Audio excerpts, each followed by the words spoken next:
අම්මගෙන් බේරෙන්න බැරි වෙයි කියලා හිතාගෙන හිටියට ලොකුම ප්‍රශ්නය ආවේ තාත්තගෙන්. ඇත්ත දැනගත්තොත් එයාගෙන් සමාවක් ලැබෙන්නේ නැහැ. ඒ නිසා කවදාවත් එයාලට ඇත්ත දැනගන්න ඉඩ තියන්න බෑ.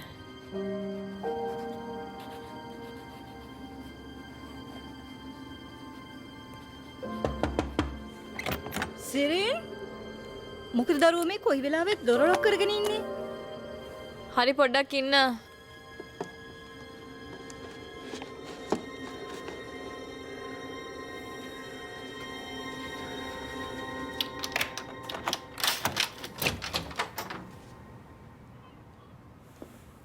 ඔයා කෑම කන්න එනවද?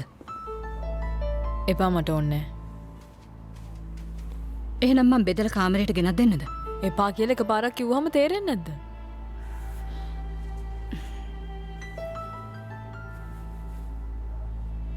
ඇයි ඔයා හැම වෙලාවෙම දොර ලොක් කරගන්නේ?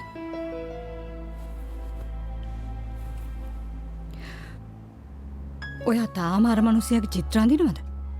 අනේ අම්මේ විකාර කතා කියන්නේ නැතු ඉන්න. තාත්තටත් ඇහෙනවා. මේක මං ඉන්න කාමරේ නෙමෙයිද? මමත් තරුණ ගෑනු ළමෙක්. මට පුද්ගලිකත්වයක් තියෙන්න ඕනේ. තාත්තත් ගෙදරින් ඉන්නේ. මේක හරි කරදරයක් වුණානේ. කොයි වෙලේ බැලුවත් අපරාධකාරයෙක්ගෙන් වගේ ප්‍රශ්න අහනවා. කීවෙනි පාරටද අද මේ කරන්ට් එක ගියේ? පුතේ ඔහොමම ඉන්න ඇවිදින්න එපා. කලුවරේ ඔයාව හැප්පෙයි. කෝ පොඩ්ඩක් ඉන්න. ඔයත් බලාගෙන. එන්වර් ඔයා කොතනද? මම මේ කුස්සියේ ඉන්නේ. ඉටිපන්දමක් ගේන්න. ඔයනවානේ තාම හම්බුන්නේ ආ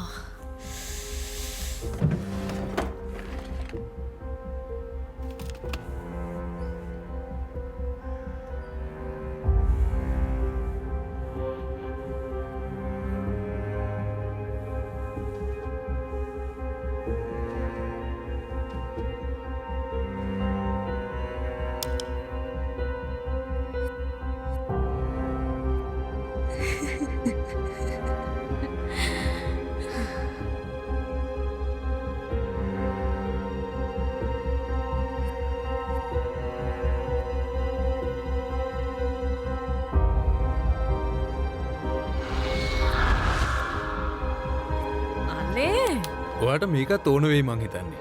හෙල්මට් එකට හයි කරගන්න පුළුවන්. හදිසි වෙලාවකදී මේක ගොඩක් වැදගත් වෙනවා.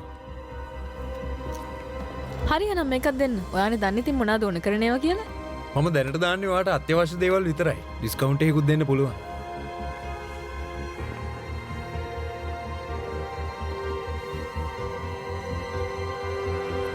තව ඔයාට ෆ්ලාස්ක් එකක් ඕන වෙනවා.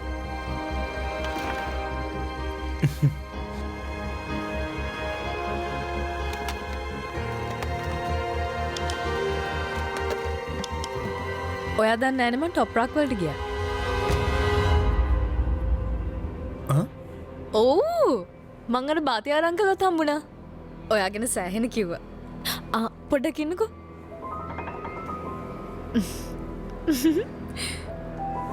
මේ මං එයාත් එක්ක ෆොටෝ එකකුත් ගත්තා. ඔයා කිව්වා වගේ එයා හරි හොඳ කෙනෙක්. ලස්සනයි නේද ඒක? හොඳට තියෙනවා ෆොටෝ එක. ඔයා හෙට ගියේ මොන හේතුවකටද? මං අහන්නේ ඔයාට එහෙ යන්න තියෙන හේතුව මොකද්ද කියලා තේරෙන්නේ නැද්ද?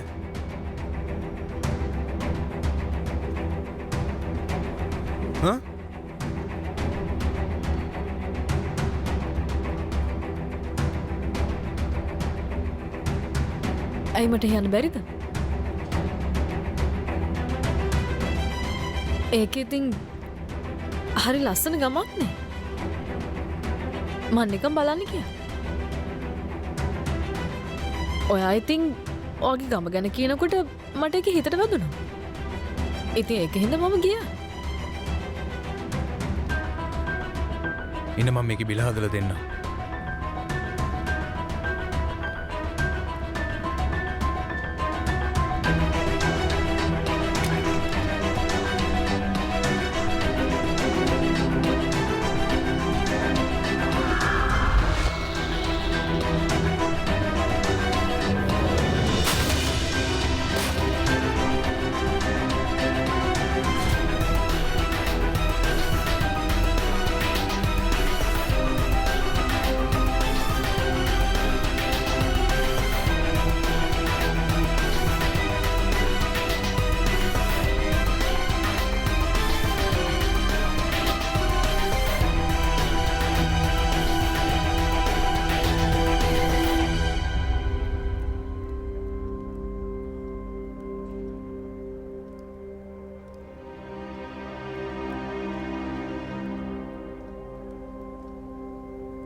ඔයාගේ ළමයින්ට තාත්තා නැති වුණා.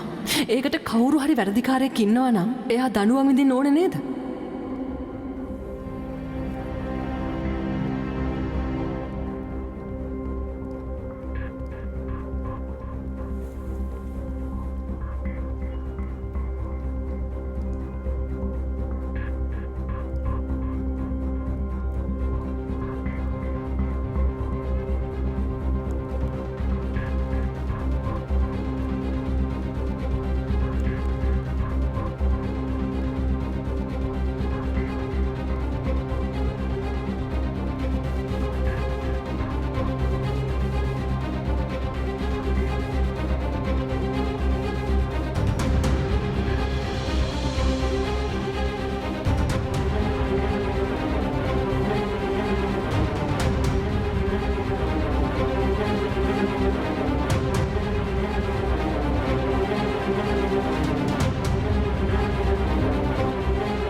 අම්ම කෑ ගහන්නේ අනේ කියන්න.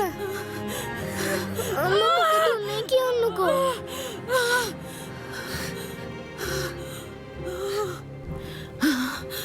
මේ මොකද අම්මේ? මොකද උනේ කියන්න. යන්න පුතේ.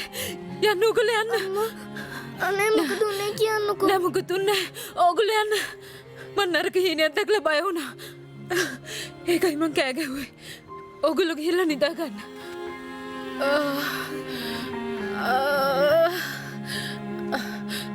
හරි දැන් ඒක ඉවරයි. ඔගොල්ලෝ යන්න. යන්න. අම්මා කවුරු හරි ඇවිල්ලා. මොකද? කවුද ඇවිල්ලා? හරි මම බලන්නම් ඔගොල්ලෝ යන්න ගිහින් නිදා ගන්න.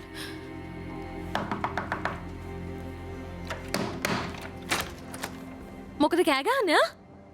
මේකේ අනිත් උන් ඉන්නේ නැද්ද? අපිට කණක් කියලා නිදා ගන්නවත් නැහැ නේ අඩු ගානේ. අනේ සමා වෙන්න. මං හීනයක් දැක්කා. හීනයක් දැක්කද? මං හිතුවේ ග්‍රීස් එකක් ගෙට පැනලා කියලා. මොකද උනේ? කවුද දැන් කෑ ගැහුවේ? මේ ඉන්නේ.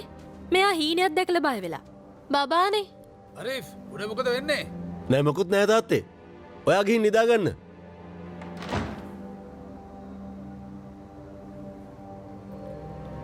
දොරු කැයෝ අඬන්නේ. හරි හරි කොහොම හිටෙන්න බලන්න.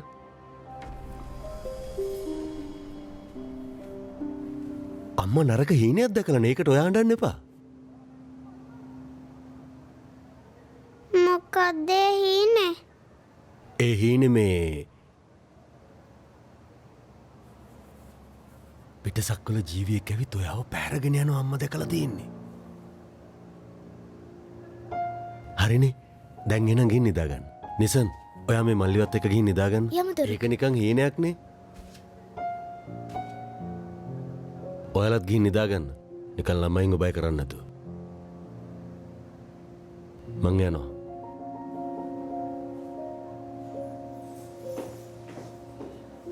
බලන ඊනයක් කටවහගෙන බලනවා. අපිට වද දෙන්නේ නැතුව. සහිට ඇයි මොකද?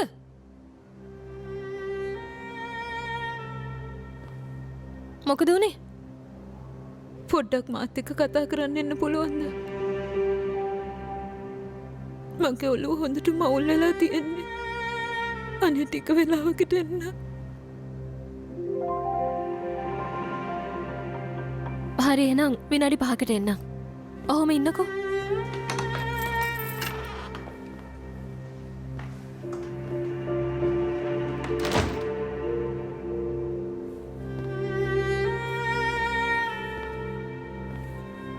මේ ළමයිනේ බොරුට බය වෙන්නේ නැතුව ඉන්න. ඔය ඉන්නේ අම්මා. ඇයි නින්ද යන්නේ නැද්ද?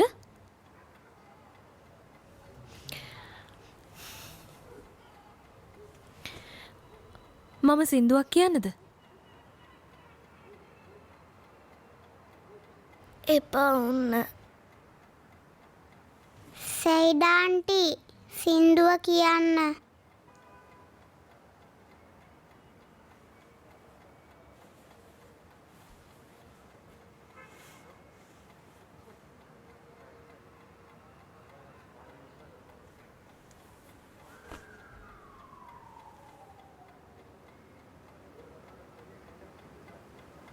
හීනවලට පනයන විට අඳුර දුරුවයයි එළිය වෙද්දි ජීවිතේ සිත සතුටු වෙයි හැඩකර මගේ ජීවිතේ යන්න එපා අඳුරු වෙයි මගේ ජීවිතේම සිතේ දුක පිරී පියුමක් පිපිනගේවී දසතම සුවඳ කරන් බඹරුන් පියබායේවී රොන්ගෙන යන්න සිතා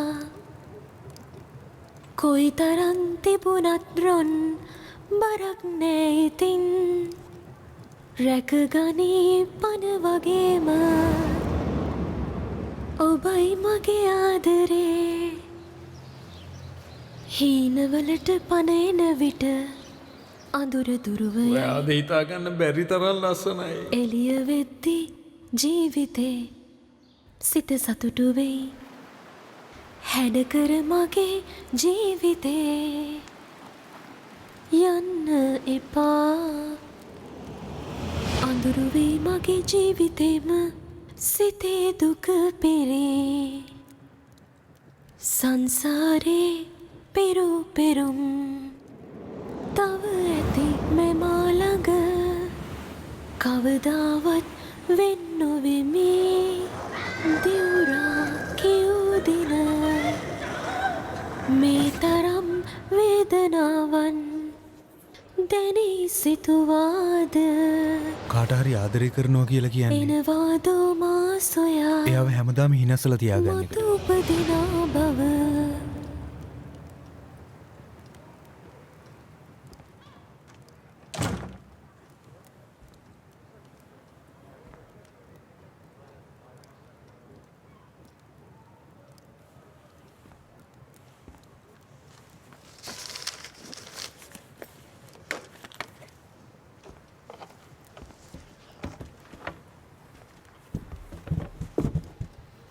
මට පිස්සු හැදෙයිද?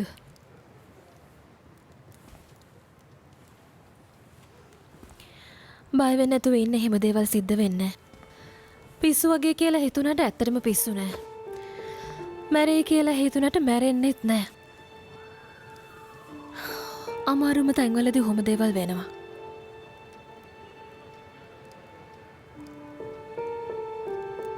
මන් දැන් මොකද්ද කරන්නේ? කොහොමද ඉවසන්නේ? ඉවසන්න වෙන වෙති. හැමෝම ඉවසගෙන තමයි ඉන්නේ. ඉවසන්න බැරිම වෙලාවෙ තමයි ඉවසන්න ඕනේ. ඔයාට තේරෙන්නේ නැහැ. වෙච්ච දේවල් ඔයා දන්නෙත් නැහැ. මට මොනවත් තේරෙන්නේ නැහැ කියලාද හිතන් ඉන්නේ? ආදරය ගැන ප්‍රශ්නයක් නේද ඔයාට තියෙන්නේ?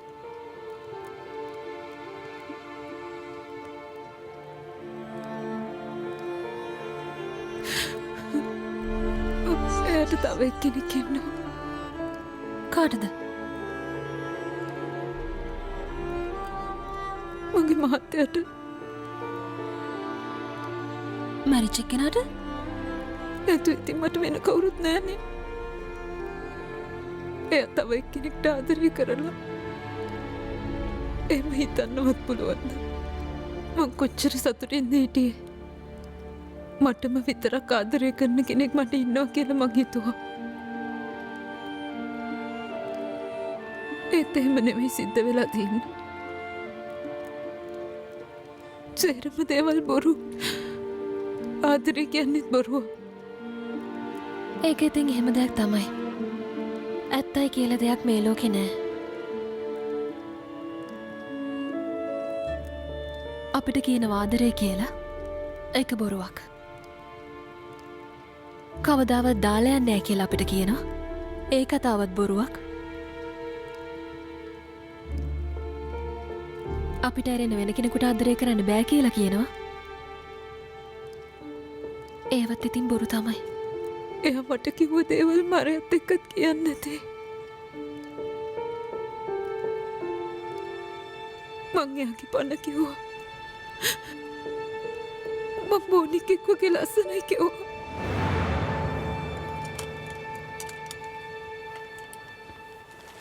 මට නම් හිතාගන්න බැරි වෙයි. ඇත්තටම කන්ද මුදුනටම නැග්ගට පස්සේ මට මොනවා වෙයිද දන්නේ නැහැ. එහෙම ගියාම ඔයාට මොනවද හිතුනේ?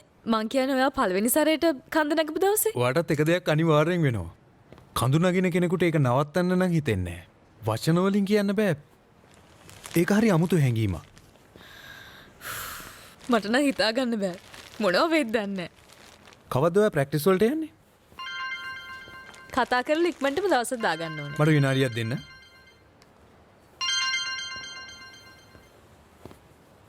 මැනික වස්තුව මොකද කරන්නේ ඔයා? ඔව් ඉතින් මටත් පාළුයි තමා. අදද? හරි අපියන්. ඔව් මම එනවනේ. මේ ටික ඉවර කරලා දාලා මං එන්නම්. ඔයා ලෑස්ති වෙලා ඉන්න.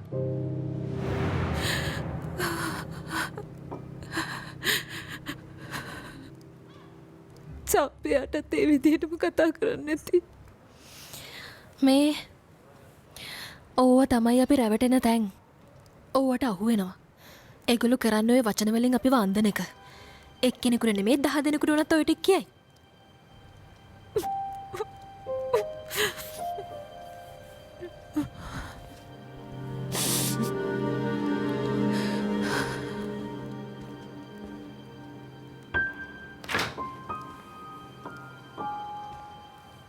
මට මහ පුදුම ලැජ්ජාවක් දැනෙන්නේ. ඒ මොකටද ලැජ්ජා?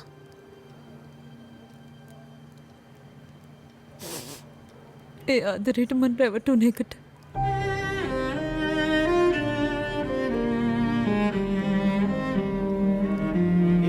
අද දෙන්නට පරක්කු නෑනේ.